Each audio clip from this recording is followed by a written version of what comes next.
चलिए हम लोग करेंगे इसी IPL CMSL। I will not start a new chapter, ठीक है, वो ऑलरेडी बहुत सारे हो गए उसमें। चलो इसी आईपीएल करेंगे हम लोग। क्या पढ़ रहे थे इसी आईपीएल में? कंपटीशन एक्ट पढ़ रहे थे। कंपटीशन एक्ट में सबसे पहले हम लोग ने कुछ डेफिनेशंस की बात करी थी, ठीक है। डेफिनेशंस में हम लोग ने जो देखा था कुछ इंपॉर्टेंट डेफिनेशंस, जैसे हम लोग ने करी थी कार्टेल। क्या मतलब होता था कार्टेल का? एसोसिएशन, प्रोड्यूसर्स का, सेलर्स का, डिस्ट्रीब्यूटर्स का एसोसिएशन, जिससे वो मोनोपोली क्रिएट करने की कोशिश कर रहे हैं या एंटी कॉम्पिटिटिव अग्रीमेंट बनाने की कोशिश कर रहे हैं। इसको क्या कहा जाता है? कार्टलाइजेशन। कार्टलाइजेशन वैलिड होता है कि वॉइड होता है? वॉइड होता है, ठीक है। उसके बाद दो तरीके के कार्टल भी डिस्कस किए थे, import cartel and export cartel. कौन सा अलाउड होता है, कौन सा डिसअलाउड होता है? एक्सपोर्ट कार्टल अलाउड होता है क्योंकि उससे हमारी कंट्री के कंपटीशन में कोई इफेक्ट नहीं आएगा, ठीक है। और एक इंपोर्ट कार्टल होता है, वो डिसअलाउड होता है। फिर हम लोगों ने कई सारी डेफिनेशंस पढ़ी थी, जिसमें से एक थी कंज्यूमर की। बताओ जो रीसेल पर्पस के लिए गुड्स ले रहा है वो कंज्यूमर हुआ कि नहीं हुआ? यस, वो भी कंज्यूमर हुआ as far as competition act is concern, ठीक है। देन हम लोग ने स्टार्ट किया था सेक्शन 3। सेक्शन 3 बात कर रहा था एंटी कॉम्पिटिटिव अग्रीमेंट्स की। एंटी कॉम्पिटिटिव अग्रीमेंट्स दो तरीके के होते हैं, वर्टिकल एंड हॉरिजॉन्टल। जो सेम लाइन पर होते हैं, सेम लाइन मतलब सेम सप्लाई चेन पर होते हैं, सेम पैरामीटर पे, वो होते हैं हॉरिजॉन्टल। और जो सप्लाई चेन में ऊपर नीचे होते हैं, कॉन्ट्रैक्ट करते हैं, उनको क्या कहते हैं? वर्टिकल। हॉरिजॉन्टल वाले बताओ कौन कौन से थे? कौन कौन से थे? हाँ, मिलके लिमिट प्रोडक्शन कर रहे हैं, प्रोडक्शन की लिमिट्स डिसाइड कर रहे हैं। सेकंड क्या कर रहे थे? Location, allocation of market. Market का एलोकेशन कर लिया, आप नॉर्थ देखना, हम साउथ देखेंगे। थर्ड क्या था? प्राइस डिटरमाइन कर रहे हैं, अपने हिसाब से चेंज कर रहे हैं। एंड फोर्थ क्या था? Bid rigging. Bid rigging was another concept जो हम लोगों ने डिस्कस किया था, जिसमें जो बिडर्स होते थे वो आपस में कंपटीशन की बजाय अग्रीमेंट कर लेते थे कि हम लोग एक दूसरे के अगेंस्ट बिडिंग नहीं करेंगे। बिड रिगिंग वैलिड होती थी कि वॉइड होती थी? वॉइड, क्योंकि बिड रिगिंग को भी एंटी कॉम्पिटिटिव माना जाता था। फिर हम लोग ने क्या पढ़ा था? हॉरिजॉन्टल शुरू किया था। We have to start I think from this tie in agreement, है ना। चलिए हम लोग हॉरिजॉन्टल अग्रीमेंट्स की बात कर रहे थे। रहने दो, कोई बात नहीं, बाद में पहुंच जाएगा, साइड में रख दो उसको पीछे। हम लोग हॉरिजॉन्टल अग्रीमेंट्स की बात कर रहे थे, ठीक है। अब हॉरिजॉन्टल अग्रीमेंट्स के बाद वर्टिकल अग्रीमेंट्स में देखिए सबसे पहला आता है tie in arrangement. Tie in arrangement में हमने आपको बताया था कि अगर हमने एक ऐसी कंडीशन रखी कि आप अगर हमारे यहाँ से कोई एक चीज खरीद रहे हैं तो दूसरी चीज भी हमारी ही होनी चाहिए, ऐसे अग्रीमेंट्स को टाई इन अग्रीमेंट कहा जाता है, ठीक है। ये अलाउड होने चाहिए कि नॉट अलाउड होने चाहिए? ये भी नॉट अलाउड होते हैं, क्योंकि ये भी एंटी कॉम्पिटिटिव हुए। हमने कहा अगर आप हमारे यहाँ से ट्राउजर लेंगे तो हमारी ट्राउजर आप हमारी शर्ट के साथ हमेशा पहनेंगे, यानी शर्ट भी आपको लेनी पड़ेगी। ये एंटी कॉम्पिटिटिव हुआ कि भाई ट्राउजर हमें यहाँ सस्ती मिल रही है, हम यहाँ ले रहे, शर्ट हमें जहां सस्ती मिलेगी हम वहां ले लेंगे। लेकिन एक बात बताइए, मान लीजिए हमने अपने शोरूम में ये बोला कि मेरी ट्राउजर के साथ अगर हमारे यहाँ की शर्ट भी लेंगे तो हम आपको 25% डिस्काउंट देंगे। क्या ये भी एंटी कॉम्पिटिटिव है? फर्क समझ में आया? पहली चीज ये हुई, अगर आप हमारे यहाँ से ट्राउजर ले रहे हैं तो शर्ट भी यहीं से लेनी है, ठीक है। This is anti competitive. जैसे इसका एक एग्जाम्पल समझिए, आजकल ये एक बड़ा कॉमन है, ऑल्दो इसके अगेंस्ट हम कुछ कह नहीं सकते, स्कूल्स में बुक्स एंड यूनिफॉर्म, है ना। आई थिंक सबने ये झेला है, सब अग्री करते हैं। तो वो स्कूल वाले ना एक जगह बता देते हैं कि भैया यहाँ से मिलेगी स्कूल ड्रेस, उसके अलावा आप कहीं से ले आओ, वो रिजेक्ट कर देते हैं, ठीक है। एंड बुक्स, बुक्स के लिए वो स्पेशली बताते हैं यही मिलेगा, इसके अलावा कहीं नहीं मिलेगा, और इसके अलावा कहीं से लाओगे तो वो बुक चलेगी नहीं। ऐसा होता था ना सबके स्कूल में। This is an example of tie in arrangement, this is anti competitive. जबकि आपको पता है वो चीज इन्फ्लेटेड रेट्स पे वो देते हैं, वही चीज है आपको मार्केट से सस्ते रेट पे मिल सकती है, लेकिन वो जो अपनी बुक्स वगैरह बनवाते भी है ना, वो बता देंगे इस शॉप पे मिलेगी, बट उस शॉप से भी उनका रेट छपा हुआ होता है। मतलब वही चीज अगर आप नॉर्मल मार्केट रेट पे लोगे तो वो सस्ता होगा, बट वो उसकी ना एमआरपी इन्फ्लेटेड करवाते हैं। एंड देन ऑब्वियसली आपको पता होगा स्कूल वालों का कमीशन भी होता है, ठीक है। So this is tie in arrangement, लेकिन इसके अगेंस्ट कोई एक्शन नहीं लिया जा सकता, ठीक है। So basically tie in arrangement में लिखा है any agreement requiring a purchaser of goods as a condition of such purchase to purchase some other distinct good, की शर्त ये है अगर आप हमारे यहाँ से ये सामान खरीदेंगे तो इसके साथ आपको दूसरा सामान भी लेना पड़ेगा, ठीक है। Exclusive dealing agreement, exclusive dealing में देखिए लिखा है includes any agreement restricting in any manner, कह रहे हैं जो होलसेलर है वो रिटेलर से कह रहा है कि तुम मेरे गुड्स के अलावा किसी और गुड्स में डील नहीं करोगे। हमने आपको इसमें शूज का एग्जाम्पल दिया था। नॉर्मली होलसेलर ने, बहुत सारे होलसेलर ने रिटेलर को अलग अलग कंपनीज के शूज दे दिए। अब आप रिटेलर की शॉप पे गए, हमने बताया था यहाँ शोरूम की बात नहीं हो रही है, शॉप की बात हो रही है। आप शॉप पे गए और आपने कहा शूज दिखाओ, तो वो आपको अलग अलग कंपनी के कॉम्पिटिटिव प्राइसेस पे शूज दिखा देगा। ये कॉम्पिटिशन हुआ। लेकिन अगर मान लीजिए होलसेलर ने, बाटा ने रिटेलर को गुड्स दिए और रिटेलर से ये कहा कि तुम सिर्फ बाटा के शूज बेचोगे, किसी और के शूज तुम सेल नहीं कर सकते, ये बताइए एंटी कॉम्पिटिटिव हुआ कि नहीं हुआ? Yes, this is anti competitive, ठीक है। Exclusive dealing agreement, exclusive dealing मतलब you are going to deal exclusively in my products, ठीक है। It includes any agreement restricting in any manner purchaser or the seller as the case may be in the course of his trade from acquiring or selling otherwise dealing in any goods or services other than those of the seller, यानी आप मेरे अलावा किसी और seller के goods में deal नहीं करेंगे। ये बताओ हॉरिजॉन्टल हुआ कि वर्टिकल अग्रीमेंट हुआ? ये भी वर्टिकल हुआ, क्योंकि कौन किससे कर रहा है? होलसेलर कर रहा है रिटेलर से, या फिर मैन्युफैक्चरर कर रहा है होलसेलर से, ओके। सी, एक्सक्लूसिव डिस्ट्रीब्यूशन अग्रीमेंट। आपको पता है हर चीज के डिस्ट्रीब्यूटर्स होते हैं, जितने भी आप प्रोडक्ट्स यूज करते हैं उसके डिस्ट्रीब्यूटर्स होते हैं कि भाई ये डिस्ट्रीब्यूट, मतलब किसी एक प्रोडक्ट, कोई भी चीज ले लो, मान लो कोल्ड ड्रिंक है, पेप्सी है, अब पेप्सी के बहुत सारे डिस्ट्रीब्यूटर्स होते हैं जो एजेंसी लेते हैं। ये देखा है आपने, कुछ लोग क्या, ये क्रेट्स उतरती रहती हैं, बड़ी बड़ी गाड़ियां आती हैं कोल्ड ड्रिंक की, उन्होंने एजेंसी ली होती, वो बनाते थोड़ी हैं, तो उन्होंने एजेंसी ले ली कि हम यहाँ पे माल लेंगे और यहाँ के जितने रिटेलर्स हैं उनको सप्लाई करेंगे। आप ये कह रहे हैं, मान लीजिए हमने जब एजेंसी बांटी तो हमने एजेंसी वालों को मोनोपोली दे दी, हमने कहा नॉर्थ की एजेंसी तुम्हारे पास है, साउथ की एजेंसी तुम्हारे पास है, इस एरिया की एजेंसी तुम्हारे पास है। इसका मतलब क्या हुआ? इसका मतलब ये हुआ कि उस एरिया में उस पर्टिकुलर डिस्ट्रीब्यूटर की क्या हो गई? मोनोपोली। कह रहे exclusive distribution agreement, you are going to distribute the products in this particular area only. अगर हम ऐसा एक्सक्लूसिव डिस्ट्रीब्यूशन अग्रीमेंट कर रहे हैं तो ये भी एक तरीके का क्या हो जाएगा? Anti competitive. It includes any agreement to limit, restrict और विदहोल्ड आउटपुट। अब जैसे मान लीजिए जो डिस्ट्रीब्यूटर था कोक का, ठीक है, उसने एजेंसी अलग अलग लोगों को बांटी, जिसको नॉर्थ में उसने एजेंसी दी थी, ठीक है, उससे ये कहा कि तुम सिर्फ नॉर्थ की मार्केट में बांटोगे और तुम्हारे अलावा नॉर्थ में कोई और नहीं बांटेगा, ठीक है। अब उसने क्या किया, उसने 1 महीने के लिए, जब समर्स का टाइम था, उसने कोक की सप्लाई बंद कर दी, कोल्ड ड्रिंक की सप्लाई बंद कर दी, ठीक है। उसको ये पता था अगर हम कोक की सप्लाई बंद कर देंगे तो कहीं ना कहीं उसकी प्राइसेस इंक्रीज हो जाएंगे, और उसको ये भी पता था कि कोई आउटसाइड सेलर यहाँ पर बेच नहीं सकता। This will create a position of monopoly. आप समझ रहे हैं क्या हो रहा है? हमने जिसको एजेंसी दी, हमने कहा तुम सिर्फ नॉर्थ में बेचोगे और तुम्हारी टेरिटरी में कोई और नहीं बेच सकता। ये मेरा उसके साथ एक्सक्लूसिव डिस्ट्रीब्यूशन अग्रीमेंट था। अब उसने नॉर्थ की मार्केट में अपनी क्या क्रिएट कर ली? मोनोपोली क्रिएट कर ली कि हम यही 10 रुपए की कोक 15 रुपए की बेचेंगे, ठीक है। This is what is known as exclusive distribution agreement. Exclusive distribution agreement भी बताओ वर्टिकल हुआ कि हॉरिजॉन्टल हुआ? ये भी वर्टिकल हुआ, ठीक है। 3 हो गए। पहला कौन सा था? टाई इन अरेंजमेंट, दूसरा एक्सक्लूसिव डिस्ट्रीब्यूशन अग्रीमेंट, और तीसरा exclusive dealing agreement. D, refusal to deal. हम आपको बताएंगे किसको गुड्स बेचने हैं, किसको नहीं बेचने हैं। जैसे होलसेलर ने अगर रिटेलर को माल दे दिया, अब ये रिटेलर का ड्यूटी है कि वो किसको बेच रहा है, कितने में बेच रहा है, ठीक है। लेकिन अगर होलसेलर ने रिटेलर से कहा कि तुम किसको गुड्स दोगे और किसको नहीं दोगे, ये हम डिसाइड करेंगे, this will also amount to an anti competitive agreement.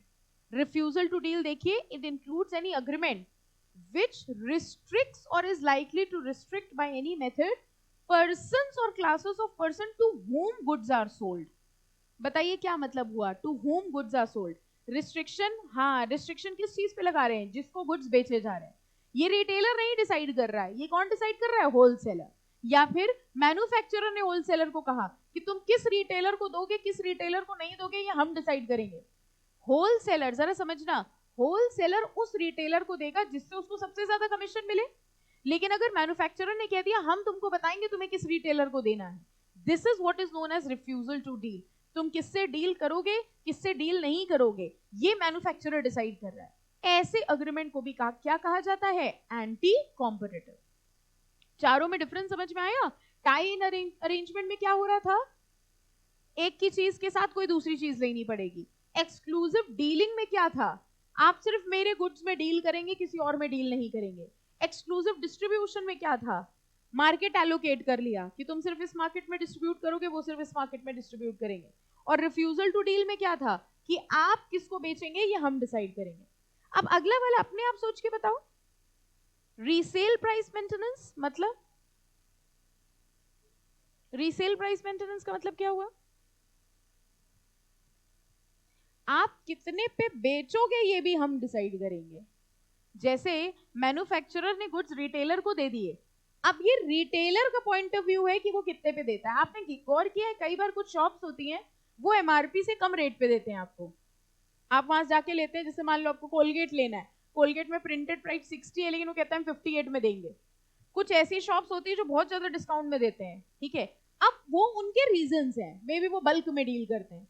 कुछ ऐसे शॉप्स होते हैं जो बल्क में डील करते हैं, उनके यहाँ से जाइए, उनके यहाँ सस्ता माल मिल जाता है। अक्सर आपने कुछ दुकानों में देखोगे वो भीड़ लगी रहती है, वो इसीलिए होती है क्योंकि वो मार्केट रेट से कम पे देते हैं। कंपेरेटिवली अगर आप किसी और की दुकान में जाएंगे वहां वो आपको हो सकता है एमआरपी पे दे। नाउ ये चॉइस रिटेलर का होता है, होलसेलर ने उसको दे दिया कि तुम्हारा इतने रेट पे है, अब तुम कितने पे दो ये तुम डिसाइड करोगे। लेकिन अगर मान लीजिए होलसेलर कह रहा है कि तुम्हें ये माल इतने रुपए पे बेचना है, this will be anti competitive. भाई ये डिसीजन तो रिटेलर का होना चाहिए ना कि कंपटीशन के हिसाब से हम कितने का दें कितने का ना दें, मेरा प्रॉफिट मार्जिन कितना सिक्योर होगा। लेकिन अगर होलसेलर ये डिसाइड कर रहा है तो ये भी क्या मान लिया जाएगा, एंटी कॉम्पिटिटिव। लेकिन इसमें एक बात बताइए, मान लीजिए मेरा एक ब्रांड था, कोई एक बड़ा ब्रांड बताओ क्लोथिंग में,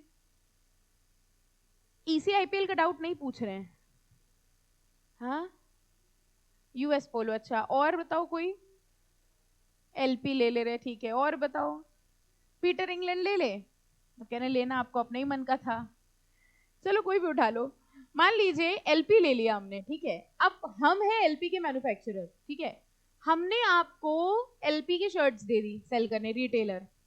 आपने क्या किया, मेरे एलपी की एक शर्ट थी 2000 रुपए की, आपने मेरी वो शर्ट 200 रुपए में बांटनी शुरू कर दी। ये घुमटी बाजार में चादर बिछाई,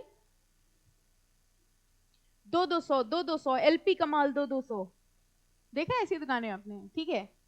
इसमें हमने रिस्ट्रिक्शन लगाई, हमने कहा आप ये नहीं कर सकते, बताओ ये जस्टिफाइड है कि नहीं, is this resale price maintenance. तो आपने कहा हमारी मर्जी है, हमने कहा पहली चीज तो 2000 की शर्ट है तुम 200 पे बेच रहे हो, आपने कहा हमारी स्ट्रेटेजी अलग है, हम 200 रुपए में इतने लोगों को बेच लेंगे कि हम कवर कर लेंगे। आप समझ रहे हो, जैसे ये दो स्ट्रैटेजीज होती है मार्केटिंग की। जैसे ये ब्लैकबेरी और इन लोग के शोरूम्स में आप कभी जेड स्क्वायर जाइए तो आप देखिए जो बड़े बड़े शोरूम होते हैं खाली रहते हैं, और ये बिग बाजार टाइप देखो, वहां शर्टें कई बार जमीन में भी पड़ी मिलती है ना, वो उनके पास समय नहीं है कि वो रखे।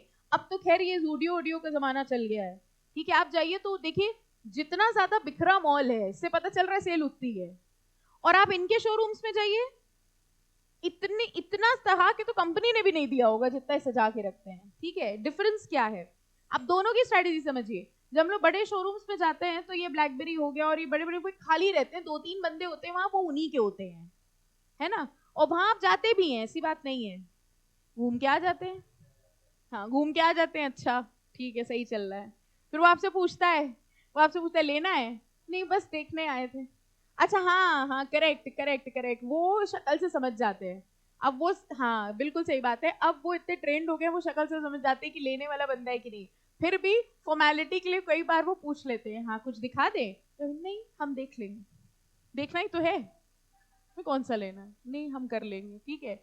और उधर आप बिग बाजार में चले जाओ, वहां लाइन लगी हुई है, ठीक है, कैश काउंटर पे। अब फर्क समझो क्या है, फर्क ये है बिग बाजार टाइप के जो स्टोर्स होते हैं ये कहते हैं हम 200 रुपए की शर्ट 10 लोगों को बेच लेंगे, कितना रेवेन्यू कमा लिया, 2000। और ब्लैकबेरी वाला कहता है हम एक शर्ट बेचेंगे पूरे दिन में 2000 की, बात सेम आई, ठीक है। ब्रांड किसका बना, ब्लैकबेरी का, this is the difference.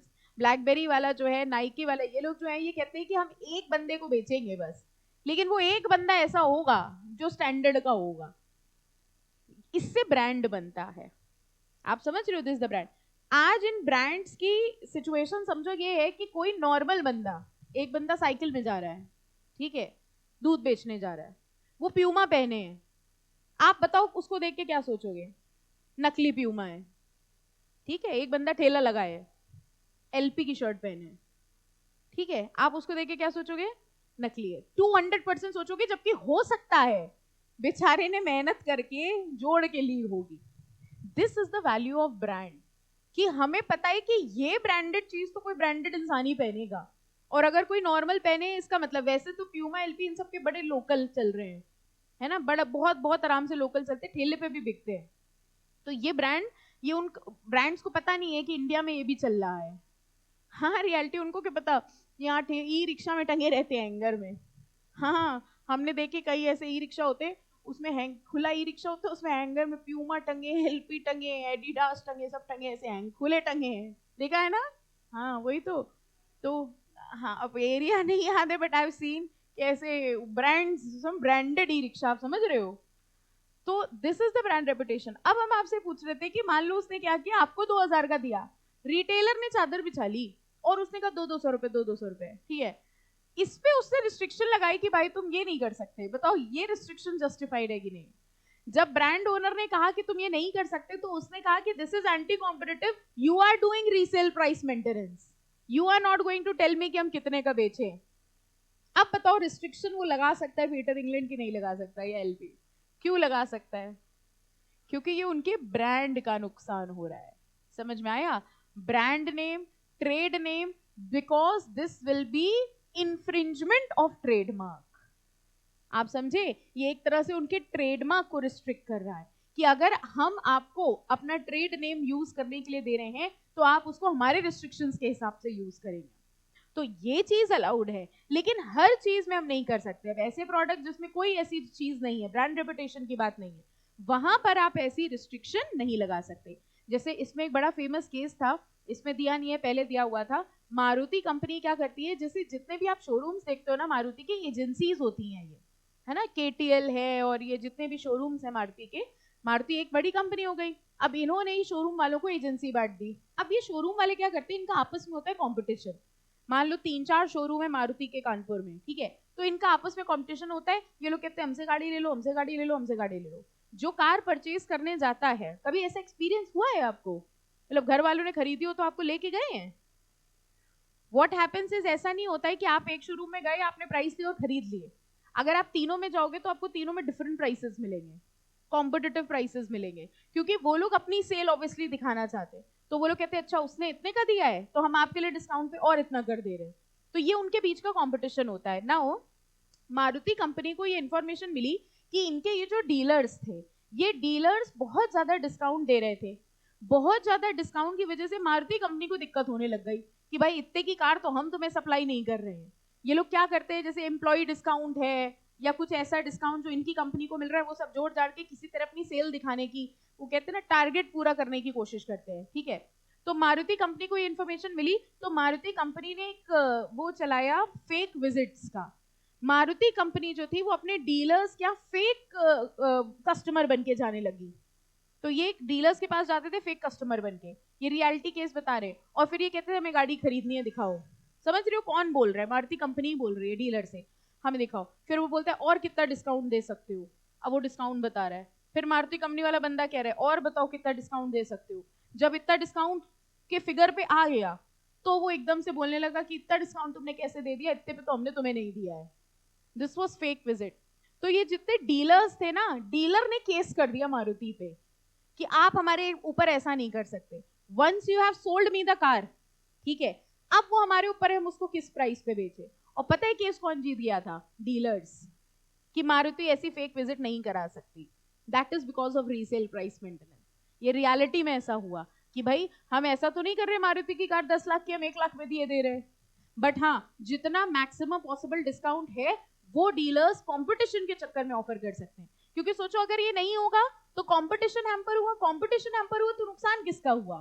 Consumers का, ठीक है। So this is what is known as a resale price maintenance. देखिए लिखा है, it includes in case of any agreement to sell goods और प्रोवाइड सर्विसेज एनी डायरेक्ट और indirect restriction that prices to be charged on the resale by the purchaser shall be the prices stipulated by the seller. Line समझो, prices charged by the purchaser shall be the prices stipulated by the seller. इस line का सिर्फ मतलब बताओ. Prices charged by the purchaser shall be the prices stipulated by the seller. Prices charged by the purchaser मतलब purchaser कौन हो गया? Let's say retailer. Retailer कितने पे बेचेगा ये डिसाइड कर रहा है होलसेलर. तो अगर होलसेलर बता रहा है कि तुम माल कितने का बेचोगे, this is what is known as resale price maintenance. समझ आ गया? ये सारे के सारे कौन से हुए? हॉरिजॉन्टल की वर्टिकल? वर्टिकल. ठीक है, तो कौन कौन से हुए वर्टिकल में? पहला कौन सा था? Tie in agreement, exclusive dealing agreement, exclusive distribution, then refusal to deal, resale price maintenance. ठीक है, और ये देखो ब्लॉक में वही दिखा है, कह रहे हैं ये जो भी रिस्ट्रिक्शंस हैं that will not apply in case of intellectual properties. तो अगर किसी प्रोडक्ट में कोई इंटेलेक्चुअल प्रॉपर्टी है, अब हम आपको बताएंगे आपको कितने का बेचोगे. मेरी इनोवेशन थी, हमने कोई दवाई बनाई, उसका प्राइस हमने डिसाइड किया है. अब हमने कहा वो दवाई 10 रुपए की आती है, आप उसको मार्केट में 1 रुपए का बेचने लग गए, वो मेरी पेटेंटेड इन्वेंशन थी. ऐसे में अगर हम आपके ऊपर रिस्ट्रिक्शन लगा रहे हैं तो वो रिस्ट्रिक्शन जस्टिफाइड माना जाएगा. Any doubt? ठीक है, फाइन. तो देखो ये फाइनली चार्ट बना था हमारा. एंटी कॉम्पिटिटिव अग्रीमेंट में ये सारी चीजें आती हैं. Agreement to limit production, agreement to allocate market, fix price and bid rigging. ये चार के चार कौन से हो गए? हॉरिजॉन्टल. और tie in agreement, exclusive supply, resale and refusal to deal, ये सब क्या हो गए? वर्टिकल. Any doubt? ये सेक्शन हम लोग कौन सा पढ़ रहे थे? सेक्शन 3. ओके, कौन से एक्ट का? कॉम्पिटिशन एक्ट का. अब हम लोग बढ़ते हैं इस चैप्टर के सेकंड पोर्शन पर. सेकंड पोर्शन आता है सेक्शन 4. सेक्शन 4 कहता है abuse of dominant position, prohibition of abuse of dominant position. पहले बताओ डोमिनेंट पोजीशन क्या हुई? जिसकी मोनोप जो बड़ी बड़ी पोजीशन पर है. अब्यूज ऑफ डोमिनेंट पोजीशन, वो अपनी बड़ी पोजीशन पे होने का फायदा उठा रहा है. जैसे किसने उठाया? जियो ने. जियो डोमिनेंट पोजीशन पे था और उसने डोमिनेंट पोजीशन का फायदा ये उठाया कि उसने इनिशियली इंटरनेट फ्री देना शुरू कर दिया. इतने टाइम तक फ्री उसने दिया जिससे उसके कॉम्पिटिटर्स मार्केट से आउट हो गए या वीक हो गए. आउट हो गए, वीक हो गए, मर्जर वगैरह करने लग गए. और जब उसको लगा कि लगभग उसकी मोनोपोली है, तब उसने हाई प्राइसेस चार्ज करना शुरू कर दिया. ठीक है, फाइन. अब आपने हमसे एक सवाल नहीं पूछा कि अगर ये abuse of dominant position prohibition है तो जियो ने कैसे कर लिया? आया ये दिमाग में आपके? पूछ नहीं रहे थे, पूछने वाले थे. हाँ, मार्केट बहुत बड़ी है इसकी. अग्रीड. लेकिन देखा जाए तो इसने यही किया डोमिनेंट पोजीशन का. आपको पता है ये केस हुआ इसके ऊपर, जियो के ऊपर सेम, बट उसमें इन्होंने कुछ ऐसी टेक्निकलिटीज निकाली. इन्होंने कहा रिलायंस जो है वो डोमिनेंट प्लेयर इंटरनेट मार्केट में है. मतलब जो डोमिनेंसी देखी जाती है वो दो चीजों में, कॉल मार्केट में और इंटरनेट मार्केट में. कह रहे हैं जो इनको बोला गया रिस्ट्रिक्शंस के लिए या जो भी इनके ऊपर अब्यूज के इनके ऊपर चार्जेस लगाए गए, कह रहे हैं कि हम डोमिनेट इंटरनेट मार्केट में है, we are not dominant players in calling market. और इनके ऊपर जो इल्जाम लगाया गया था वो टेलीकम्युनिकेशन मार्केट के हिसाब से लगाया गया था. कुछ नहीं है, कुल मिला के होनी वही थी जो रिलायंस चाहता था. वो कुछ ना कुछ लीगल एक ऐसा एस्पेक्ट निकाल देते हैं ना जिसमें कोर्ट भी कुछ ना कह पाए. तो इन्होंने ये कहा कि I am not a dominant player, हम कॉल मार्केट में डोमिनेंट प्लेयर है ही नहीं. आज भी रिलायंस कॉल मार्केट में डोमिनेंट प्लेयर नहीं है. कॉल मार्केट में रिलायंस और जियो का कम एरिया है, इंटरनेट मार्केट में इनका ज्यादा स्कोप है. कॉल मार्केट में आज भी एयरटेल, वोडाफोन, इनका ज्यादा शेयर है. ठीक है, तो इनके ऊपर जब चार्जेस लगाए गए तो इनसे कुछ ऐसा डेफिनेशन में इन्होंने फॉल्ट निकाली. इन्होंने कहा डोमिनेंट प्लेयर उस चीज में देखा जाता है जिस चीज में हम ऑपरेट कर रहे हो. आपने जो मेरे ऊपर चार्जेस लगाए हैं वो टेलीकम्युनिकेशन के लगाए हैं, जबकि we are not dominant in that sector. कुछ ना कुछ करके ऐसे करके बच के निकल गए थे, तो इनके ऊपर ये चार्जेस लगे ही नहीं. आप समझो ना, रिलायंस का केस था तो सबसे बड़ा लॉयर हायर कर लिया होगा जिसने कुछ ना कुछ कमी निकाल दी. Law is all about this thing, अपने क्लाइंट को किस तरह जिताना है लीगली. ठीक है, बस आपको लॉ में कोई ऐसा पॉइंट निकालना है जैसे हम लोग अभी मॉड्यूल 1 में डिस्कस ही कर रहे थे, अगर आपको अपने क्लाइंट के लिए कोई डिफेंस ना समझ में आए तो एक ऐसी चीज है जो आप इम्पोज कर दो जिसमें आराम से आपको डिफेंस मिल जाएगी, दैट इज नेचुरल जस्टिस। अगर आप ये कह दो कि हम मानते हैं हमारे क्लाइंट ने गलत किया, लेकिन जो प्रोसीजर इनके खिलाफ हुआ वो नेचुरल जस्टिस के अगेंस्ट है, तो बात वहीं खत्म हो जाएगी, वो केस वहीं खत्म हो जाएगा, केस रद्द हो जाएगा, दोबारा केस होगा वो अलग बात है। इसका मतलब क्या है, आप ये नहीं कह रहे हो मेरा क्लाइंट सही है, बस आप ये कह रहे हो ये कार्रवाई बंद हो जाएगी। As a lawyer, as a legal person, आपको लॉ का फायदा उठाना है अपने क्लाइंट के लिए। कुल मिला के आपका काम क्या, आपको समझ में आ रहा है? आपको कुछ ऐसा करना है जिससे घर वाले भी खुश रहे, बाहर वाले भी। घर वाली और बाहर वाली के बीच में संतुलन बनाना एक बहुत बड़ा काम होता है। आपके केस में बाहर वाली है सरकार और घर वाला है आपका क्लाइंट, दिमाग कहीं और ना ले जाएं, ठीक है? आपको कुछ ऐसा करना है, प्रोफेशनल्स का काम ऐसा होता है कि बैलेंस बना रहे गवर्नमेंट के बीच में और क्लाइंट के बीच में। ना आप समझ गए क्या हो रहा है, ना सरकार नाराज हो ना क्लाइंट नाराज हो। अगर आप बिल्कुल ऑनेस्ट हो गए तो क्लाइंट तो रहने दो, फिर क्लाइंट कहेगा रहने दो, ठीक है, क्लाइंट गया हाथ से। और अगर आप बिल्कुल डिसऑनेस्ट हो गए तो सरकार छोड़ो, आपका इंस्टीट्यूट भी आपको नहीं छोड़ेगा, डिग्री सरेंडर करा लेता है। आपका जो एक्ट है ना, उसपे पूरा एक चैप्टर है डिसिप्लिनरी मैकेनिज्म का, और डिसिप्लिनरी मैकेनिज्म सीएस दोनों में है। डिसिप्लिनरी मैकेनिज्म की सबसे बड़ी जो पनिशमेंट होती है, सबसे पहले इंस्टीट्यूट आपसे आपकी डिग्री छीनता है, सबसे पहले, कि अगर कुछ ऐसा हुआ तो आपके खिलाफ जो क्रिमिनल एक्शन होगा वो तो कह रहे बाद में होगा, पहले इनकी डिग्री छीनो। तो जो लेने के लिए आप समझ रहे हो इतनी मेहनत कर रहे हो, है ना, वो छिन गई। फिर सीएसईटी, आप कह रहे हैं अब तो, बच्चे कहते फिर दोबारा तो हम कभी करेंगे भी नहीं, ठीक है? सो द हाईएस्ट पनिशमेंट जो दी जाती है वो देखो, इंस्टीट्यूट आपको फांसी की सजा तो दे नहीं सकता, मैक्सिमम क्या देगा, डिग्री चली जाती है। तो सबसे बड़ी चीज ये होती है वो आपकी डिग्री सरेंडर करा लेते हैं, ठीक है? So the thing is that government को भी खुश रखना है और क्लाइंट को भी खुश रखना है, तो you have to maintain a balance. इतनी कमियां ना निकाल देना कि क्लाइंट नाराज हो जाए, लेकिन थोड़ी निकालना कि गवर्नमेंट भी खुश रहे और क्लाइंट से फीस भी मिले। अगर आपने क्लाइंट के डेटा में कोई गलती नहीं निकाली तो क्लाइंट कहेगा फीस तुम किस बात की ले रहे हो? आप समझ रहे हैं? उसका काम था, आपने 10 मिनट में करके दे दिया, फीस नहीं मिलेगी। वो अगली बार से कहेगा अच्छा कुछ था ही नहीं। हमेशा क्लाइंट के काम को दिखाओ, ये तो बहुत भयानक मैटर हो गया। हाँ, वो आपसे कुछ फॉर्म भरवाने आया, अच्छा ये फॉर्म भरना है, इसमें तो बहुत टेक्निकलिटीज हैं, उसको तो समझाओ कम से कम। ये सब ट्रिक्स होती हैं। अब आपने कहा अच्छा ये तुम यहीं बैठो, तुम्हारी आप अपना एक्साइटमेंट दिखा रहे हैं, तुम्हारी जब तक चाय खत्म नहीं होगी हम फॉर्म भर के दे रहे हैं। हाँ हाँ, और क्या, तुम बैठो अभी देखो तुम्हारे सामने करके दिखाते हैं। बट आपको लग रहा है आपको इसमें बहुत अच्छी बात है, ठीक है, आपने उसको 10 मिनट में फॉर्म भर के दे दिया, ठीक है, वो मनी मन क्या सोच रहे हैं, इतना आसान था। हाँ, अब आपने कहा लाओ 500 रुपए लाओ, अब पहले तो उसको लगे 10 मिनट के 500, अब दे तो देगा इस बार क्योंकि काम हो गया, अगली बार से कभी नहीं आएगा, वो कभी नहीं आएगा, ठीक है? जैसे कुछ कुछ डॉक्टर्स भी ऐसे ही करते हैं, तुम्हारा केस तो बहुत कॉम्प्लिकेटेड है, अब पता नहीं होता है कि नहीं होता है, ये तो वही जाने, ठीक है?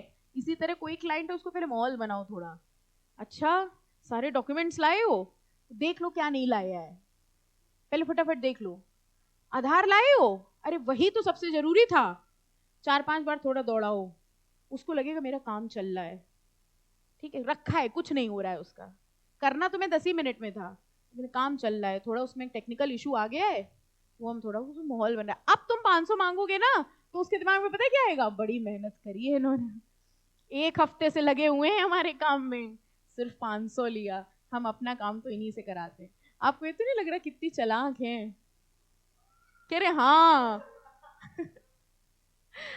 दिस इज हाँ एक्चुअली में इसमें अगर आप सोच रहे हो इट्स नॉट अबाउट मी, हमारा हाँ काम ही यही है, हम तो करते नहीं, हम कौन सा प्रैक्टिस में, हमारा तो टीचिंग है, बट यही हो रहा है जो मैं आपको बता रही हूँ, दिस इज रियलिटी, ये प्रैक्टिकल है, अपना प्रोफेशन ऐसा है, you can not show what you are feeling from inside, ठीक है? अब कोई ऑडिट नहीं मिल रहा था, एक ऑडिट आ गया, क्लाइंट आ गया, तो उसी के सामने खुश हो जाओगे, यस हाँ कोई तो आया, टेबल वेबल साफ करने लगे, आओ आओ बैठो बताओ, जब वो आए उसको 10 मिनट बिठाओ, रुको अभी हम कुछ कर रहे हैं, रुको रुको कर रहे हैं, कुछ नहीं कर रहे हैं, इंस्टा को लॉग आउट कर रहे हैं, खाली तो बैठे थे, बट उसको ये फील आना चाहिए बिजी बहुत है, 10 मिनट के बाद वहां नंबर आए बात करने का, छोड़ो अब बन जाओ फिर बताएंगे।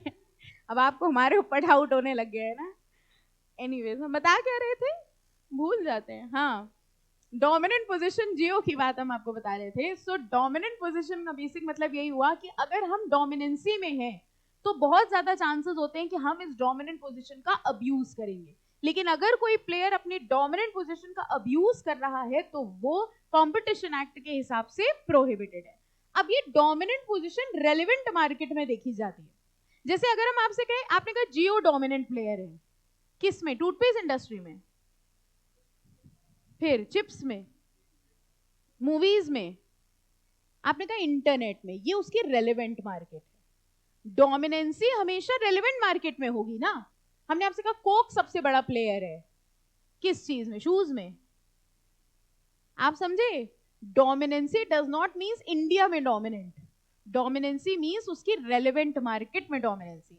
अब अगर हम आपसे कहें सॉफ्ट ड्रिंक इंडस्ट्री में कोक, ये डोमिनेंसी हुई। इंटरनेट इंडस्ट्री में जियो, ये डोमिनेंसी हुई। तो डोमिनेंसी में, अब जैसे इनका कोक डोमिनेंट, तो कोक कह रहे नहीं हम थोड़ी डोमिनेंट, हमसे तो बहुत बड़े बड़े अमीर बैठे हुए हैं इंडिया के अंदर, तो कह रहे नहीं तुम्हारी इंडस्ट्री में तुम सबसे ज्यादा हो।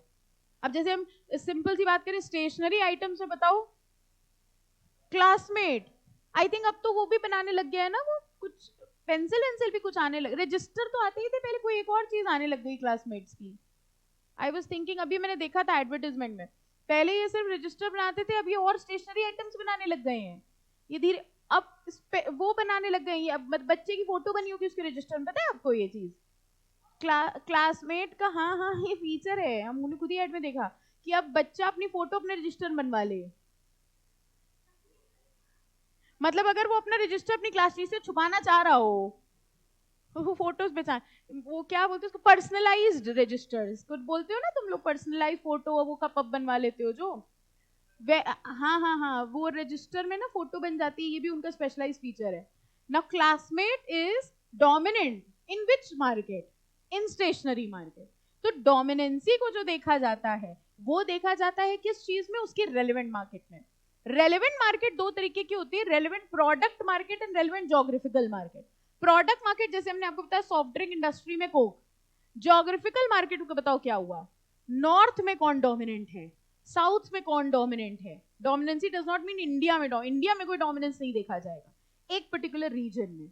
ये वो 3 डेफिनेशंस थी जो स्टार्टिंग में आई थी, हमने आपको बताया था वक्त आने पे बताएंगे, आज वक्त आ गया है। समझ गए? Relevant market, relevant geographical market and relevant product market. देखो, according to section 4, no enterprise और group shall abuse its dominant position. कोई भी एंटिटी अपनी डोमिनेंट पोजीशन का अब्यूज नहीं करेगी।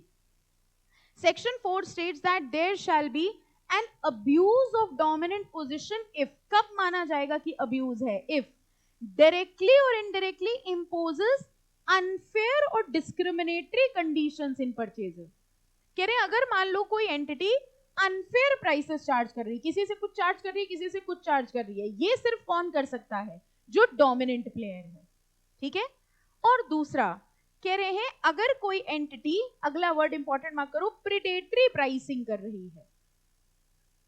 3 इंपॉर्टेंट शब्द हैं, पहला था कार्टेल, दूसरा था बिड रिगिंग, और तीसरा है प्रीडेटरी प्राइसिंग। अब जरा सुनना, प्रीडेटरी प्राइसिंग क्या होती है? अगेन इसका एग्जाम्पल खुद आप बताना। प्रीडेटरी प्राइसिंग एक कॉन्सेप्ट होता है मार्केटिंग का, जिसमें हम अपने गुड्स जब लॉन्च करते हैं तो हम उसको बिलो द कॉस्ट बेचते हैं। हम एक बहुत बड़े प्लेयर है, ठीक है, और हमने एक प्रोडक्ट बनाया, ये पेन हमने बनाया, इस पेन की कॉस्टिंग है 10 रुपए। Costing, you understand the difference between cost and price? क्या फर्क है? Cost plus profit is equal to price बोल लें, समझ जाओगे ना? ठीक है, इसकी कॉस्टिंग थी 10, हमने मार्केट में बेचा 5, हम 5 रुपए में बेच रहे हैं, इतना सस्ता। इससे बताओ होगा क्या? ज्यादा लोग तो लेंगे, कॉम्पिटिटर्स का क्या होगा? उनके ऊपर प्रेशर आ जाएगा, वो कह रहे हैं भैया बिलो द कॉस्ट कैसे बेच रहा है। जब उनको लगेगा अच्छा हम बिलो द कॉस्ट इसलिए बेच सकते हैं क्योंकि हम डोमिनेंट हैं, हम बिलो द कॉस्ट बेच रहे हैं आराम से, वो बिलो द कॉस्ट बेच नहीं पा रहे हैं और ना बेचने की वजह से वो इंडस्ट्री से आउट हो गए, और जब वो इंडस्ट्री से आउट हो गए तो हमने 15 का बेचना शुरू कर दिया। समझ में आया कॉन्सेप्ट? एग्जाम्पल बताओ। जियो, इस स्ट्रेटजी जो जियो ने यूज करी इसको प्रेडेटरी प्राइसिंग कहा जाता है। दो तरीके की मार्केटिंग स्ट्रेटजी होती है। कुछ प्रोडक्ट्स पता है कैसे लॉन्च होते हैं, ये जो अब हम बताने जा रहे हैं मार्केटिंग का ही, इलीगल नहीं होता। एक स्ट्रेटजी होती है अपने प्रोडक्ट्स को महंगा लॉन्च करो, उसकी कॉस्टिंग है 50, तुमने लॉन्च किया 99, ठीक है, और उसको एक हफ्ता, एक महीना, 2 महीना 99 पे दिखाया, जीरो सेल से अग्रीड। फिर आप एडवर्टाइजमेंट पता है क्या दिखाओगे, जो 99 था that is now only in 89 या 69। अब लोगों को पता है क्या लगेगा, वो 99 वाला ब्रांडेड आइटम अब सिर्फ 69 का है, ले डालो, जबकि उसकी कॉस्टिंग 49 थी। आपको समझ में आया ये स्ट्रेटजी क्या हुई? हमने पहले दिखाया मेरा बहुत प्रीमियम प्रोडक्ट है, और उस प्रीमियम प्रोडक्ट से उसका ब्रांड बना दिया, उसके बाद हमने उसकी कॉस्टिंग नाउ एट कर दी, ठीक है, वो उतनी भी नहीं थी कभी। एक ये स्ट्रेटजी हुई, और इसकी रिवर्स हुई प्रेडेटरी प्राइसिंग। हमने लॉन्च किया बिलो द कॉस्ट, और जब सारे कॉम्पिटिटर्स आउट हो गए तब हमने उसकी प्राइसिंग बढ़ा दी। लेकिन ये करने की दम सिर्फ किसकी होती है? डोमिनेंट प्लेयर की। नॉर्मल बंदा नहीं कर सकता। आज आपने सोचा, अच्छा आपने पूरी क्लास समझ में नहीं आई, ये बात समझ में आ गई, आपने अपना छोटा सा बिजनेस खोला, आपने कहा ये स्ट्रेटजी करते हैं, बिलो द कॉस्ट बेचते हैं। थोड़े दिनों बाद आपका सीएस का कोर्स आपके यूज आया आपके वाइंडिंग अप में, आपने कहा कहीं तो सीएस की पढ़ाई यूज आई, क्योंकि अब आपका क्या होने वाला था, वाइंडिंग अप। कह रहे हैं चलो कुछ तो यूज आया, है ना। ये मत करना, ये करने की हिम्मत सिर्फ उसकी होती है। जैसे इसका सबसे करंट एग्जांपल समझो, ब्लिंकिट सबने यूज किया है। ब्लिंकिट के कंपटीशन में बताओ कानपुर में कौन उतर आया? कौन उतर आया? जेप्टो एप्टो तो ठीक है, जियो मार्ट है, जियो मार्ट आया, ठीक है। वो जो मोटा भाई है उनको सब जगह आना होता है, मोटा भाई समझ गए, हाँ, उनको हर जगह उतरना है। अब वो आ गए इसमें, क्या कंपटीशन लॉन्च किया उन्होंने पता है? Free delivery. जो ब्लिंकिट है इनिशियली उसने भी फ्री डिलीवरी किया था, ओके। अब वो 13 रुपए लेता है, ये लोग और चला के क्या करते हैं, फ्री डिलीवरी, हैंडलिंग चार्ज 13। ये पता है आपको? वो कहेंगे वो ये है योर डिलीवरी इज फ्री, ऐसे लिख के आता है, ये है, पागलपंती की बात है। नीचे जाके देख, हाँ हाँ ऐसे ही लिख के आता है, ये है योर डिलीवरी इज फ्री। और नीचे जाके अगर आप टोटल उसमें देखो तो हैंडलिंग चार्ज और ये वाली फीस, बल्कि स्विगी जोमेटो वाले तो और बनाते हैं, प्लेटफॉर्म फीस और ये वाली फीस, न जाने कौन सी फीस, हाँ। और फिर कहेंगे कूपन लगा दो 50% ऑफ का। आपने कभी मार्केट रेट को कंपेयर किया उसके, मतलब वही चीज दुकान से लो, स्विगी जोमेटो की बात बता रहे, और वही उनके रेट चेक करो। मतलब एक सिंपल, अगर आप एक आलू टिक्की 20 रुपए की प्लेट लेते हैं और वही उसी की शॉप की, आपने कंपेयर किया कभी रेट? वो 100 रुपीज देता है, सेम किसी शॉप की कंपेयर करके देखना। और उसके बाद वो कहते हैं ये लो कूपन, वो 50% ऑफ 20, आप खुश हो जाते, कूपन लगा दिया हमने, वो सोचता है बेवकूफ बना दिया हमने, हाँ। तो ये फीस लगा देते। अब ब्लिंकिट ने क्या किया, ब्लिंकिट हैंडलिंग चार्ज लगाता है 13 रुपए का, ठीक है। और जियो मार्ट आ गया, ठीक है, जियो मार्ट क्या कर रहा है, फ्री डिलीवरी, जीरो, कुछ नहीं, ना कोई हैंडलिंग ना कुछ। अब आप उससे कुछ भी सामान मंगाओ, जीरो। अगर आप उससे, और पर डिलीवरी का जो बंदा आता है उसको 100 रुपीज पर डिलीवरी मिलता है, ठीक है। Now I ordered an item for ₹40, 40 रुपए का एक आइटम मंगवाया, क्योंकि डिलीवरी फ्री है तो मंगा लिया। उस 40 रुपए पे उस पर्सन को 100 रुपए मिले। आप समझ रहे हो नुकसान, समझ रहे हो उसका? वो आइटम 40 का था, उसमें शायद रिलायंस कंपनी कितना बचा होगा, 1-1.5 रुपए, इससे ज्यादा बचा नहीं होगा, और 100 रुपए डिलीवरी चार्ज था। लेकिन ये करने की दम किसकी है? रिलायंस की, इसके अलावा दम नहीं है जियो मार्ट की। और ब्लिंकिट का जो ओनर है उसका स्टेटमेंट ये था कि अभी भी ब्लिंकिट सबसे ज्यादा चल रहा है, लेकिन अभी भी वो, हाँ, अब ब्रेक इवन पे आया है, वो अब ब्रेक इवन पे, और वो कह रहा है कि कोई नया प्लेयर भैया हमको नहीं लगता एंटर कर पाएगा, बिकॉज इतने साल काम करने के बाद now I am standing at break even. Profit तो भूल जाओ, क्योंकि जितना फास्ट डिलीवरी कर रहे हैं, जितना उनको चैनल चाहिए, उसके लिए बहुत खर्चा रिक्वायरमेंट है। उसके बाद वो ब्रेक इवन में है, और जियो आराम से लॉस में खुश है, हाँ, वो मजे कर रहे हैं लॉस में, क्योंकि ये करने की दम किसकी, मोटा भाई की, ठीक है। अब वही है, ऐसा करके ये क्या करेगा, ब्लिंकिट को बाहर करेगा। ऑल्दो अभी कर नहीं पा रहा है, इसको टाइम लगेगा, बट स्लोली एंड ग्रेजुअली करके ब्लिंकिट को बाहर कर देगा। जेप्टो तो भूल जाओ, वो भाई बाहर से निकल, जैसे वो नहीं टेलीफोन इंडस्ट्री में नहीं हुआ था, डोकोमो फोकोमो, वहीं से हो गए, डोकोमो मोकोमो वहीं से निकल गए, बड़े बड़े एयरटेल वोडाफोन की हालत हो गई तो डोको ओको तो वहीं निकल गए। इसी तरह यहाँ जेप्टो तो वहीं से निकल जाएंगे स्कूटर में बैठ के अपना, और ब्लिंकिट इंकिट बड़े प्लेयर निकल गए, और जब ये निकल जाएंगे तब तब हाँ तब जियो मार्ट वाला अपना रेट बढ़ा दे मान लो, क्योंकि तब तक लोगों को आदत लग गई होगी कि जब सब्जी चढ़ाओ तब मसाला मंगाओ। हाँ हाँ, मैगी का पानी चढ़ गया, अब मैगी मंगा, हाँ? ये आदत खराब की बात है भाई। This is what is the industry. And then they saying blink it, समझ गए? ब्लिंक ब्लिंक ब्लिंक पे मंगा लो, पानी चढ़ उबल रहा है इधर, मैगी आ रही, और फिर क्या कह रहे हो, आया नहीं अभी तक। मतलब पेशेंस समझो लोगों का। अगर बेचारे को 5-10 मिनट पहले देख लेते उसको आने में 5 मिनट है, और फिर आया नहीं, इतनी देर लगा, 5 मिनट में ला रहा है बेचारा सामान, इतनी देर लगा दी। हाँ that is actually risky also, वो रिस्की है, वो होना नहीं चाहिए। करेक्ट करेक्ट, सामने वाले के लिए वो ये चीज भी आई है न्यूज में कि ये उनके लिए भी डेंजरस है, क्योंकि वो भिड़ते भड़ते चले जाते हैं, उनको ऑर्डर पहुंचाना है, वो उसको गर्म खाने के लिए बैठा है बंदा, जान मन बाद में देखी जाएगी, उसकी मैगी चढ़ी है, वहां पहुंचाना है। सो उसके चैनल की वजह से ये दिक्कत आ रही है। बट आप ये समझ के देखो ना कि लोगों की आदत कितनी खराब होगी, पानी चढ़ा है तब मैगी आ रही है, और एक बार आदत पड़ गई फिर देखो रेट बढ़ा देगा। वही होगा जो जियो वाला हो रहा है। इंटरनेट आप देखो कितने, इस टाइम आपकी जायदाद पूरी मांग ली जाए, आप कहोगे सब ले लो, विल लिखवा लो, इंटरनेट दे दो हमारे फोन के साथ एंड द चार्जर, बस इतना सामान दे दो, सब ले जाओ। This is what is the industry all about. But ये चीज सिर्फ कौन कर सकता है, जो डोमिनेंट प्लेयर हो। चलो तो कह रहे हैं लिमिट्स और restricts the production of goods और प्रोविजन ऑफ सर्विसेज, टेक्निकल और scientific development relating to goods. ये मार्क कर लिया था ना प्रेडेटरी प्राइसिंग, इस पे भी शॉर्ट नोट आ सकता है। नीचे अगर आप देखो तो लिखा भी हुआ है प्रेडेटरी प्राइसिंग, ब्लॉक में देखना। Predatory pricing means sale of goods और provision of services at a price which is below the cost। हम पहले कैसे बेच रहे हैं, below the cost as may be determined by regulation of production of goods with a view, ये line देखो जरा, with a view to reduce competition और eliminate the competitors। तो ये जो पूरी स्ट्रेटजी होती है इसी को क्या कहा जाता है, प्रेडेटरी प्राइसिंग। ठीक है, अब आइए what constitutes dominance। dominance refers to position of strength which enables an enterprise to operate independently of competitive forces। कह रहे हैं हम इतने बड़े प्लेयर हैं कि हम इंडिपेंडेंटली एक्ट कर सकते हैं, हमें कॉम्पिटिटिव प्लेयर्स की जरूरत नहीं है। अब्यूज ऑफ डोमिनेंट, अच्छा बताओ डोमिनेंट पोजीशन प्रोहिबिटेड है कि अब्यूज ऑफ डोमिनेंस प्रोहिबिटेड है? ये ध्यान रखना, डोमिनेंट होना गलत नहीं है, वो कह रहे अब्यूज करा अगर आपने इसका, वो प्रोहिबिटेड है।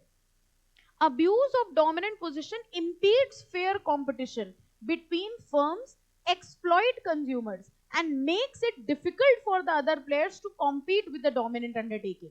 कैसे कैसे होता है अब्यूज, देखिए, imposing unfair conditions और प्राइस, अनफेयर प्राइसिंग लगा दी उन्होंने, कॉस्टिंग कुछ और है, बिक कितने पे रहा है, this is what is abuse of dominance. Predatory pricing discuss कर लिया। लिमिटिंग प्रोडक्शन, अब फिर वही बात आ गई, हम सबसे बड़े हैं प्लेयर, लिमिटिंग प्रोडक्शन कर दिया, कुछ समय के लिए प्रोडक्शन बंद कर दिया, डिमांड बढ़ गई, हमने प्राइसेस इंक्रीज करा दिए। Okay, creating barriers to entry, ये बताओ क्या हुआ। हाँ, हम इतने बड़े प्लेयर, हम किसी और को आने नहीं देंगे, हमारी इतनी बड़ी इंडस्ट्री है कि हम किसी को आने नहीं देंगे। कोई एक ऐसी इंडस्ट्री हमको सोच के बताओ जिसमें एक बड़ा प्लेयर आज तक है और कोई और कॉम्पिटिटर ना आ पाता है ना टिक पाता है। वो तो गवर्नमेंट की हो गई, चलो वो तो ऑटोमेटिक एंट्री के बैरियर्स है, हम प्रैक्टिकल पूछ रहे हैं। सील, स्टील, अच्छा ओके, और स्टील में वैसे जिंदल भी है, टाटा भी है, बड़े है, बड़ा छोटा प्रोडक्ट है हमारा, हम जिसकी बात कर रहे हैं। फेविकॉल, अच्छा, salt, okay, salt is one good example, Tata. Amul butter, बचपन से आप भी वही देख रहे हो, हम भी वही देख रहे हैं, शायद आपके बच्चे भी वही देखें। आप सोचो इतना कॉमन आइटम है, ठीक है, शायद हर घर में यूज होता हो, and there is no competitor. कोई और कंपनी का देखा आपने? और जो आते भी हैं चुटर फुटर, वो वहीं से चले जाते हैं। हाँ, बटर मीन्स अमूल, अगर आप बटर बोले दैट मीन्स अमूल, ठीक है। अब जाके मैगी के कॉम्पिटिटर्स आए, वरना Maggi was also such of the brand, है ना, कि वो इवन एक और है, उतना नहीं है, but then chocolate means Dairy Milk. Chocolate की शक्ल अगर आप याद करो तो ब्लू रैपर दिखेगा आपको फर्स्ट इंस्टेंस में। अब सबकी अपनी फेवरेट वो बात अलग है, अब लॉलीपॉप पसंद है तो बात ही है ना, हाँ खैर मैं लॉलीपॉप अच्छी लगती वो ठीक है, बट एक फर्स्ट इंस्टेंस में मैंने टॉक अबाउट चॉकलेट, वो पर्पल पैकेट नहीं है जो उसका देखा है बचपन, बस वो purple. This is what is dominant position, कि हम इतने बड़े प्लेयर हैं कि हमने नेचुरल बैरियर एंट्री करी, कोई और आ नहीं सकता। आपको क्या लगता है कोई और प्लेयर बना नहीं पा रहा होगा, बटर नहीं बना पा रहा होगा, बटर में बनाना ही क्या है, लेकिन वो सस्टेन नहीं कर पा रहा, इतनी हेवी एंट्री है। Okay, that is creating barriers. Applying dissimilar condition to similar transaction, ये बताओ क्या हुआ? Applying dissimilar condition to similar transaction, किसी को 10 का बेचना, किसी को 12 का बेचना, किसी को 15 का बेचना, ये कौन कर सकता है? सिर्फ जिसकी डोमिनेंट पोजीशन हो, ठीक है। जहां कंपटीशन होगा वहां ये नहीं होगा। कभी मंडी से सब्जी ली आपने? सब्जी लेने भेजे जाते हैं, एक मंडी से सब्जी लेना होता है और एक उससे सब्जी लेना होता है जो घर पे आता है। क्या फर्क है बताओ? रेट में फर्क होता है। अच्छा, मंडी वाले एक फिक्स्ड प्राइस बताते हैं और एटीट्यूड में बैठते हैं। उसने कहते 10 रुपए का आलू है, आपने कहा 10 का कहाँ बिक रहा है, सब जगह मिल रहा है 8 का, तो क्या बताता है? वहीं से ले लो, है ना।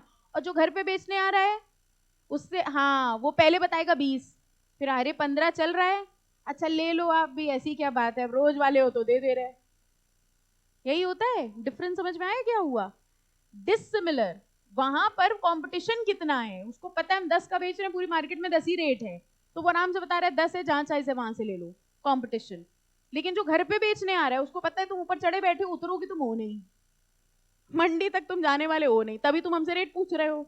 हम जितने का दे दे, ठीक है, 2-3 रुपए बढ़ा के दे देंगे तो भी तुम्हें क्या फर्क पड़ रहा है। हो सकता है तुमको 12 पे दे, बगल वाली आंटी जी जो रोज लेती हैं हो सकता है उनको 10 का दे दे, वो अलग। हाँ हाँ, हमने कुछ बोला? रियलिटी है। और जो नया कस्टमर आया हो सकता है उसको बहुत महंगा दे दे, फिर वो कहता है अरे आप रोज वाले हैं, है ना, रोज वाले कस्टमर बोलते हैं वो लोग, रोज वाले उनको सस्ता दे। ये जो डिसिमिलर लगा रहा है वो इसलिए लगा रहा है क्योंकि उसकी मोनोपोली है, और जहां कंपटीशन है वहां डिसिमिलर नहीं हो सकता, वहां सेम रेट ऑपरेट करेगा। ठीक है, इसके प्रैक्टिकल के लिए सब्जी लेने जाना, ठीक है। डिनाइंग मार्केट एक्सेस, किसी और को मार्केट में एंट्री ना देना, and using dominant position in one market to gain advantage in another. इसका भी एग्जाम्पल बताओ। वही मोटा भाई, डोमिनेंट पोजीशन, ये टेलीफोन इंडस्ट्री इंटरनेट इंडस्ट्री के तो थे ही नहीं ये। अब आप देखिए रिलायंस ओरिजिनली किस चीज की कंपनी है, रिलायंस इंडस्ट्रीज की अगर हम बात करें, लो यही नहीं पता आपको, स्टील की नहीं है, पेट्रोकेमिकल, पेट्रोल निकालती है Reliance. Reliance industries actually petrol oil की कंपनी है वो। अब हाँ, कपड़े रिलायंस ट्रेंड्स, कपड़े बेच रही, बीच में सब्जी बेचने लगी थी, याद है आपको? पता नहीं अब ऑपरेट कर रहे रिलायंस फ्रेश के नाम से, नहीं सुना आपने? अरे बीच में मोटा भाई सब्जी बेच रहे थे, हाँ रिलायंस फ्रेश के नाम से सब्जियां बेच रहे थे, स्टोर थे उनके रिलायंस फ्रेश के नाम से। अब सोचो कपड़े बेच रहे हैं, आपको लगता है रिलायंस के कपड़े पहन, रिलायंस के कपड़े ढूंढना है वो तो कंपनी से खरीद लेते हैं और अपने स्टोर में वो डाल देते हैं। तो अब क्या हुआ, लेकिन अगर रिलायंस का कोई भी स्टोर खुला है, मान लो आज एक शॉप खुल गई रिलायंस स्टेशनरी आइटम, लोग जाएंगे कि नहीं जाएंगे? क्या सोच के जाएंगे पता है? एक तो ब्रांडेड रहेगा आइटम, दूसरा सस्ता मिलेगा, रिलायंस वालों का है और सस्ता मिलेगा भी। ये उसने क्या किया, फर्स्ट डे से उसके पास लोग आ गए। क्यों? ब्रांड लेके आया है वो रिलायंस का, ठीक है, ये ब्रांड लेके आया है। जूडियो किसका है? जूडियो किसका है? टाटा का है। वेस्ट साइड किसका है? टाटा, ये सब टाटा के हैं। अगर कभी गौर करना, अब टाटा नई स्ट्रेटजी पता है क्या कर रहा है? एक बड़ी लैंड लेता है और अपने 4-5 स्टोर लाइन से खोल देता है। आप गौर करिएगा, जितने इधर नए स्टोर्स एमराल्ड के आसपास खुले हैं, कहीं पे अभी आप देखो लाइन से उसके 3-4 स्टोर्स होंगे लाइन से वो। हाँ, रेमंड, टाइटन, बल्कि घड़ियों में भी उसने कितने, मतलब टाटा की स्ट्रेटजीज आप देखो। जो कौन सी आती है वो सबसे महंगी घड़ी, एक तो उसकी देखो सोनाटा होती है, ठीक है, रोलेक्स नहीं, टाटा का ही एक ब्रांड है। फास्ट ट्रैक तो और छोटा होता है, सोनाटा होती है, फास्ट ट्रैक है, ठीक है, टाइटन है, ये सब टाटा है, ये सब टाटा है। एक और ब्रांड है टॉमी, शायद टॉमी है ना घड़ी का, हाँ हाँ हाँ, वो सबसे प्रीमियम ब्रांड है उनका। अब क्या होता है, सब टाटा है, ठीक है। अब तुम आ रहे हो, तुम्हें चाहिए 400 रुपए की घड़ी, तुम सोनाटा के लाए हो, हाँ। और अब कस्टमर आ रहा है कि नहीं भैया हम तो गाड़ी से उतर के आ रहे हैं, तुम टॉमी ले लो, वो सबसे महंगी रेंज है, ठीक है। बिग टाटा का ही माल रहा है। This is what is strategy. Her company ने अपना एक प्रीमियम ब्रांड निकाला हुआ है और एक नॉर्मल ब्रांड निकाला है। प्रीमियम है तो तुम ये ले लो, सस्ते में चाहिए सोनाटा ले लो, सस्ते में चाहिए फास्ट ट्रैक ले लो, महंगे में चाहिए टॉमी ले लो। ये सब टाटा है। पैसा जो है गल्ला उन्हीं के में जा, गल्ला समझते हो, पैसा उन्हीं के में जा रहा है। So that is all. उन्होंने अपने कस्टमर्स के हिसाब से रेंज डिवाइड कर दी, ठीक है। दैट इज व्हाट इज कि हम डोमिनेंट थे एक मार्केट में और हमने इसका यूज कर लिया दूसरी मार्केट में, ओके। तो ये हमारे दो सेक्शंस कवर हुए। एक सेक्शन 3 था जो कि बात कर रहा था एंटी कॉम्पिटिटिव एग्रीमेंट्स की, और एक सेक्शन 4 था जो बात कर रहा है अब्यूज ऑफ डोमिनेंट पोजीशन की। ये दो पोर्शंस जो हैं ये कंपटीशन एक्ट के खत्म हुए। अब देखो जो तीसरी बात आती है वो है कॉम्बिनेशन की। इसको थोड़ी सी एक चीज बस बताएंगे, बाकी कल पढ़ेंगे। कॉम्बिनेशन का पहले मतलब समझो। अब यहां हम लोग बात कर रहे हैं मर्जर्स अमालगमेशन की। दो एंटिटी जब कंबाइन हो रही हैं तो सीसीआई को ये डर है कि कहीं दो एंटिटी के कंबाइन होने से मोनोपोली ना हो जाए। तो सीसीआई ने क्या किया, कुछ थ्रेशोल्ड लिमिट्स बता दी कि अगर तुम दोनों के कंबाइन होने से तुम्हारा टोटल एसेट या टोटल टर्नओवर इतने लिमिट तक पहुंच जाता है तो तुम्हें हमसे परमिशन लेनी पड़ेगी, तुम्हें नोटिस फाइल करनी पड़ेगी, क्योंकि हमें डर है कि कहीं तुम्हारे इस कॉम्बिनेशन से मोनोपोली ना क्रिएट हो जाए। तो कॉम्बिनेशन बात करता है थ्रेशोल्ड लिमिट्स की। अब जरा अपने में ये डेफिनेशन है, इसी का चार्ट आगे दिया है तो ये डिटेल वाला मत करना, आप यहां आ जाओ सीधे। थ्रेशोल्ड फॉर कॉम्बिनेशन दिया है, देखो आपके में लिमिट चेंज है ना, ये लिमिट्स चेंज हो गई हैं। आपके में शायद 2000 करोड़ होगा और उधर 6000 होगा, है ना। ये देखो 2500 हो गया है, ये 7500 हो गया है। ये हम लोग नेक्स्ट लेक्चर पे पढ़ेंगे। अभी हम इसको ओपन यहाँ पे छोड़ रहे हैं, आप इसको कॉपी कर लो ये लिमिट्स, ठीक है, अपनी बुक में। बस लिमिट्स चेंज है, बाकी सब एज इट इज होगा। बस जहां जहां फिगर चेंज है वो फिगर आप इसको कॉपी कर लीजिए, फिर इसको कवर जो है हम लोग नेक्स्ट टर्न पे करेंगे।